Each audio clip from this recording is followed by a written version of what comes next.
The family man season 3 drop कर दिया गया है अमेजोन प्राइम पे। 7 एपिसोड की ये सीरीज होने वाली है इस बार, और एक एपिसोड 50 से 55 मिनट का होने वाला है। तो अगर आप बिंज वॉच करेंगे तो 6.5 से 7 घंटे लगने वाले हैं। तो इसी के बारे में बात करेंगे, क्या ये सीरीज बिंज वर्थी है, क्या कुछ नई स्टोरी देखने को मिलेगी, क्या कुछ इसमें नई चीजें देखने को मिलेंगी, और एक गेस्ट अपीयरेंस है जो कि बहुत जबरदस्त है, उसके बारे में बात करेंगे। तो सारी चीजों के बारे में बात करेंगे।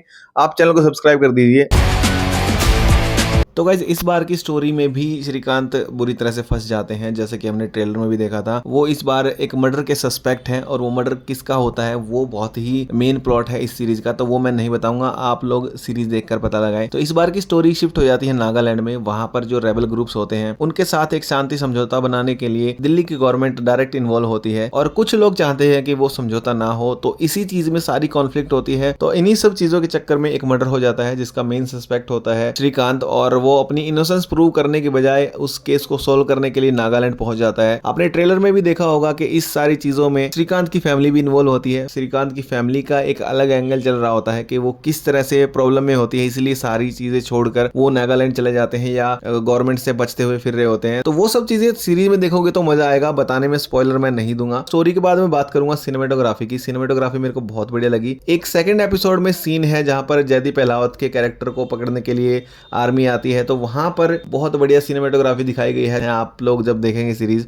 तो आपको पता चल जाएगा कि मैं किस सीन की बात कर रहा हूं। तो अब बात करते हैं एक्टर्स की। मनोज वाजपेयी एज ए श्रीकांत त्रिपाठी, जो कि बेहतरीन काम करते ही हैं। पिछले 2 सीजन में मैंने देखा है, यहाँ पर भी उन्होंने बहुत बेहतरीन परफॉर्मेंस दी है। उसके बाद अगर मैं बात करूं शारिब हाशमी, जो कि जेके का कैरेक्टर प्ले करते हैं, तो उन्होंने भी बहुत बेहतरीन काम करा है। और जेके की और श्रीकांत तिवारी की जो केमिस्ट्री है, जो उनकी नोक झोंक रहती है, उनका जो डायलॉग रहते हैं, वो हमेशा से ही बढ़िया रहते हैं। इस सीरीज में भी आपको बढ़िया देखने को मिलेंगे। साथ ही जयदीप अहलावत भी हमें इस सीरीज में देखने को मिलेंगे, और वो एक ड्रग लॉर्ड की भूमिका में है, नेगेटिव कैरेक्टर में है। तो उनका भी काम बहुत बढ़िया था। उनकी जो डायलॉग डिलीवरी थी, जो एक्टिंग थी, वो बहुत बेहतरीन थी। और इन सब के अलावा जितने भी एक्टर्स थे, प्रियामणि, गुलपनाग, निमृत खैरा, और उनके साथ साथ जो सपोर्टिव कास्ट में एक्टर्स थे, सबने बहुत बढ़िया परफॉर्मेंस दी है। तो इन सब की एक्टिंग के साथ सीरीज देखने का मजा तो आएगा ही। लेकिन एक 7th एपिसोड में गेस्ट अपीयरेंस आती है, जो कि है विजय सेतुपति की। फर्जी सीरीज से माइकल का कैरेक्टर वो प्ले कर रहे हैं। तो विजय सेतुपति की जहां एंट्री होती है सीरीज में, बहुत बढ़िया सीन है वो। और जहां पर उनको प्लेस किया गया है सीरीज में, है विजय सेतुपति और मनोज वाजपेयी की जो केमिस्ट्री है वो भी बहुत बढ़िया लगती है। उनके डायलॉग से पता चलता है कि वो काफी पुराने दोस्त हैं। और